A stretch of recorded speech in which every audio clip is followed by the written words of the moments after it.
राज ठाकरे जे महाराष्ट्राच्या पॉलिटिक्समध्ये खूप मोठं नाव आहे. त्यांची स्वतःची पार्टी सुद्धा आहे. म्हणजे भरपूर फॉलोअर्स आहेत.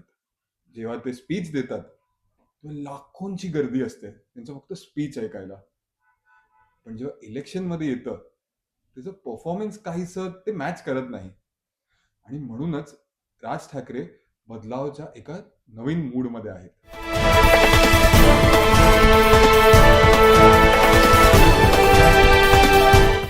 नमस्कार, मी रुद्रेश जोशी.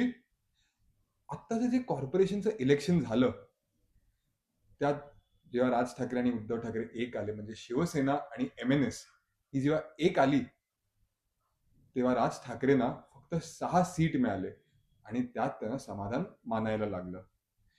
हा जो निराशा होता, त्यानंतर राज ठाकरेंनी विचार केला की काहीसे स्टेप्स घ्यायचे, की कसं आपण परत जास्त सीट्स मिळवू शकतो. म्हणून सर्वात पहिलं स्टेप त्यांनी जो विचार केलाय, तो म्हणजे यूथ, म्हणजे तरुण तरुण लोकांना पुढे आणायचा हा विचार केलाय. तरुण लोक, मेहनती लोक त्यांना आणायचा हा विचार त्यांनी केला आहे. आता त्यात हा जे एमएनएसच्या जी पार्टी आहे, त्याच्याचे दुसऱ्या जे लेवलवर वर्कर्स आहेत, तिसऱ्या लेवलवर जे वर्कर्स आहेत, असं म्हणतायत की ते त्यांना प्रमोट करणार आहेत. ते त्यांच्याशी मीटिंग घेणार, त्यांच्याशी बोलणार, त्यांच्याशी बघणार की कोण मेहनती आहे, कोण पार्टीसाठी काम करतंय आणि कोण काम नाही करत आहे, कोण फक्त एमएनएसचं लेबल लावून फिरतंय. आणि जो असं करत असणार, त्यांना ते एमएनएस वरनं बाहेर काढणार.